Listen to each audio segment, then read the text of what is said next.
Hi. Hi. ఏంది పోతుందంటే ఇల్లు? అంటే ఫస్ట్ అదే రేవంత్ రెడ్డి సార్ చెప్పారు కదా, ఫస్ట్ గాంధీ సరోవర్ అని చెప్పారు. దానికి మేము ప్రొటెస్ట్ చేసాము. ఇప్పుడేమో హైడ్రా అని, డేంజర్ జోన్ అని, మా అపార్ట్మెంట్ డేంజర్ జోన్ ఉందని చెప్తున్నారు. ఊరికనే మమ్మల్ని భయపెట్టిస్తున్నారు. మేము ఎక్కడికి వెళ్ళాలి? ఒకవేళ వీళ్ళు నిజంగానే తీసుకుంటే మా అపార్ట్మెంట్, అంటే మంచి 7 acres లో ల్యాండ్ ఇస్తా అంటున్నారు కదా. ఆ ల్యాండ్ ని వాళ్ళు యూజ్ చేసుకుని అక్కడ కట్టుకోవచ్చు కదా గాంధీ సరోవర్. ఇక్కడ మీకు అంటే ఈ వాటర్ వల్ల పొల్యూషన్ అవుతుంది. మాకేం అవ్వలేదు ఇప్పటి వరకు. మేము 5 years నుండి ఉంటున్నాం ఇక్కడ.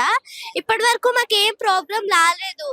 ఇప్పుడు ఇదే చాలా పెద్ద ప్రాబ్లం మాకు. ఆయననే మా అపార్ట్మెంట్ తీసుకుంటారు అనుకుంటున్నారు ఎవరు తీసుకుంటున్నారు?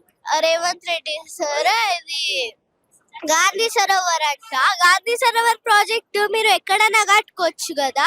ఇప్పుడు హైదరాబాద్ లోనే వేరే ల్యాండ్స్ చూసి కట్టుకోవచ్చు, కానీ మీరు ఇక్కడ ఈ హైదరాబాద్ లో కట్టకుండా ఓన్లీ ఇక్కడ మా అపార్ట్మెంట్ లోనే ఎందుకు తీసుకుంటున్నారు నాకు అర్థం కావట్లేదు. అంటే దీనికన్నా మంచి ల్యాండ్ ఇస్తా అన్నారు, మంచి ప్లేస్ ఇస్తా అన్నారు. ఆ మంచి ల్యాండ్ లోనే మీరు కట్టుకోవచ్చు కదా.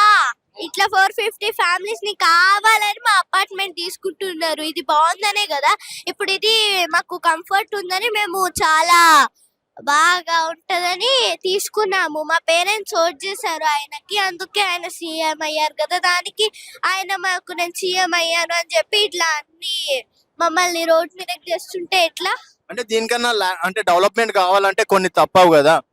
డెవలప్మెంట్ చెయ్యండి, నేను చెయ్యొద్దు అనట్లేదు. డెవలప్మెంట్ చేయొచ్చు, కానీ ఇక్కడే కాకుండా వేరే చోట్ల అన్నా చేసుకోవచ్చు. ఇదే ప్లేస్ ఎందుకు? మీకు ఇది మీకు కంఫర్ట్ ఉందని మీరు తీసుకుంటే, ఇది మాకు ఫస్ట్ కంఫర్ట్ ఉందని మేము ముందే తీసుకున్నాం కదా. ఇప్పుడు మా ల్యాండ్ అని మీరు తీసుకుంటే మేము ఎక్కడ ఉండాలి?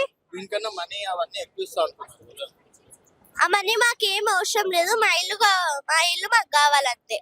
అంటే ఒకవేళ రేపు పూలగొట్టు ఏం చేస్తుంది? కూర కొడితే కదా ఆయన ఫస్ట్ బుల్డోజర్ని పంపించి ఇట్లా మెయిన్ గేట్ దగ్గరికి రమ్మనండి, అప్పుడు చూపిస్తాం మేము. అంతేనా? నువ్వేం చేస్తావు చిన్నప్పుడు? అంటే మేము మా ఫ్రెండ్స్ ఉంటాం కదా, ఇట్లా నించుని పోతాం మెయిన్ గేట్ దగ్గరికి, ఇట్లా ప్రొటెస్ట్ చేస్తూ ఉంటాం. Our parents build this home with love, please protect it అని. అంటే మా పేరెంట్స్ దీన్ని చాలా ఇష్టంగా కొనుక్కున్నారు వాళ్ళ సేవింగ్స్ పెట్టి. ఇప్పుడు ఆ ఇల్లుని తీసుకెళ్ళిపోతున్నారు, మా ఇల్లుని ప్రొటెక్ట్ చేయండి అని.